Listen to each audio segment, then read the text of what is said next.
Masuk, adik, masuk. Masuk. Iya, masuk. Iya, udah.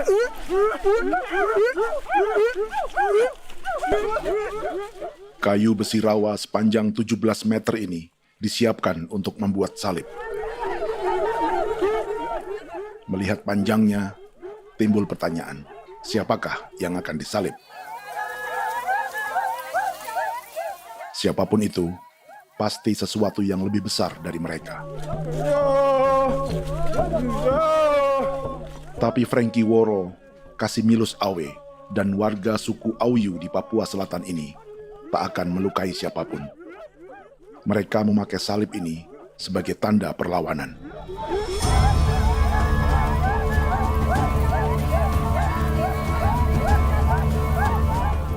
Yang mereka lawan memang lebih besar, yaitu pemerintah Republik Indonesia. Pemerintah sedang mengincar 2,5 juta hektar hutan orang Papua untuk proyek tanaman industri pangan dan energi.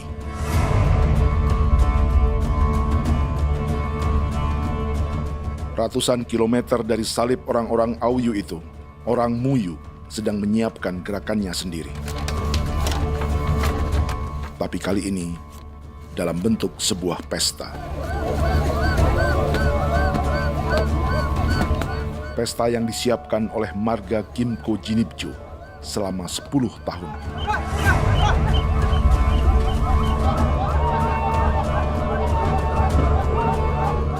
Sosok di marga ini adalah Willem Kimco, orang asli Papua yang tak punya kartu identitas kewarganegaraan manapun.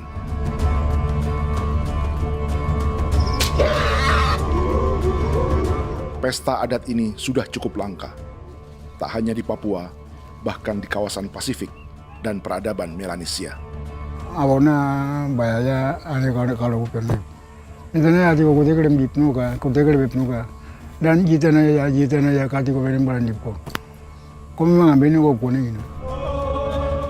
Ada gagasan dan gerakan sosial di balik pesta orang-orang Muyu ini. Sama dengan gerakan salib merah yang dimulai orang-orang Auyu. Salib ini akan menjadi yang terbesar dari 1.800 salib merah yang telah ditancapkan berbagai suku di Papua Selatan dalam 10 tahun terakhir. Ribuan salib merah yang dipadukan dengan palang adat adalah tanda larangan yang menyatukan unsur-unsur adat dan agama. Kami percaya bahwa kalau memang kami sudah tidak mampu untuk menyelesaikan persoalan ini, dalam hal ini perusahaan tidak bisa masuk, berarti kami minta bantuan kepada nenek moyang dan Tuhan.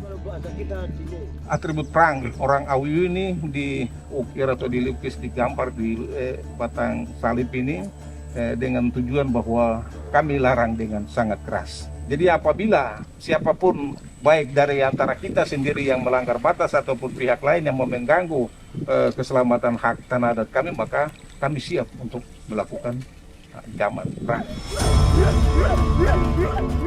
Salib-salib ini tidak ditancapkan di halaman-halaman gereja, melainkan di tanah dan hutan adat, di dusun-dusun sagu, dan di tempat-tempat yang disakralkan. Sebab 1.800 palang adat dan salib ini memang bukan semata tentang agama, tapi untuk mencegah negara dan perusahaan memasuki tanah dan hutan adat mereka. Papua bukan tanah kosong.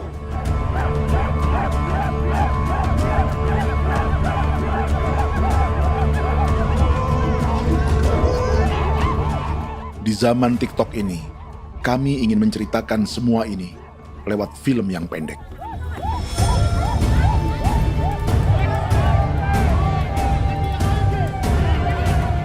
Tapi kami jelas gagal.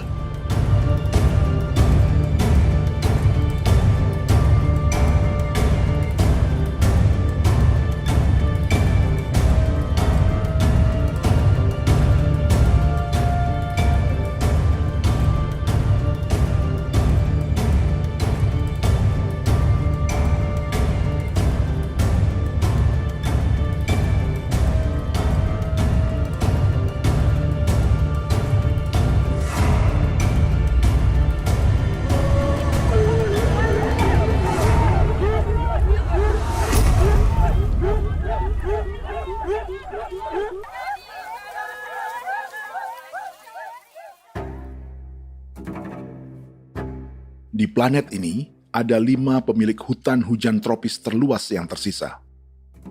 Kongo di Afrika, Brazil, Peru, Bolivia, dan Indonesia.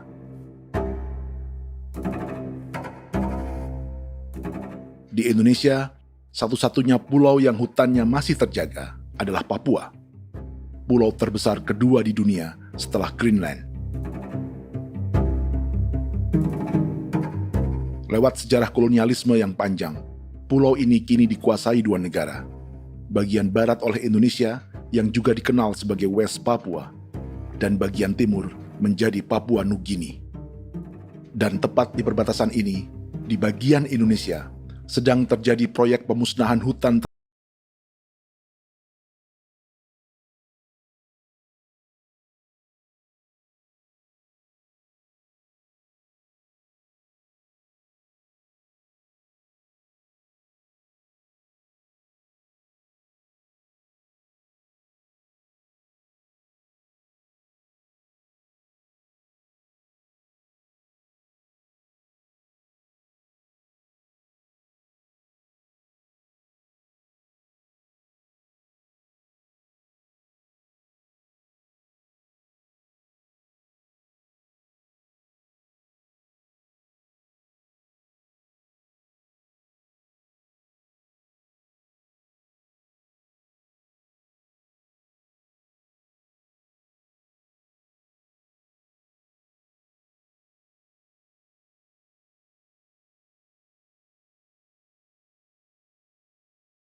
kilometer sedang dibuat, dan di kiri kanannya akan dicetak 1 juta hektar sawah.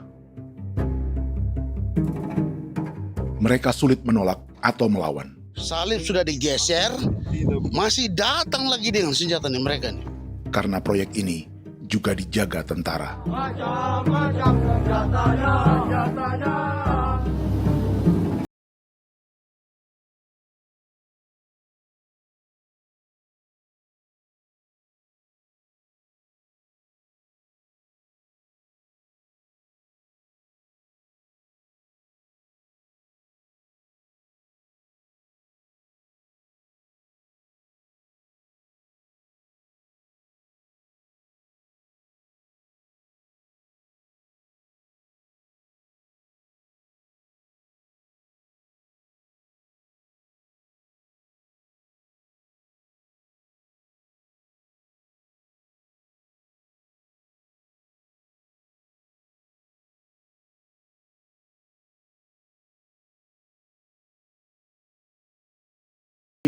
Di distrik Jagebob, Merauke. Vincent dan suku Ye sedang menjadi korban. Hutan adat orang-orang Ye sedang dihancurkan untuk perkebunan tebu dan bioetanol. Tanah mereka juga diincar untuk markas-markas militer.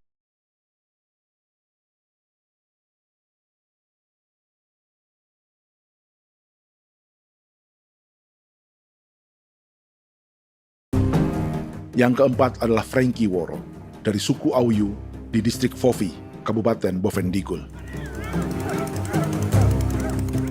Hutan dan tanah mereka terancam perluasan perkebunan sawit untuk campuran biodiesel atau B50.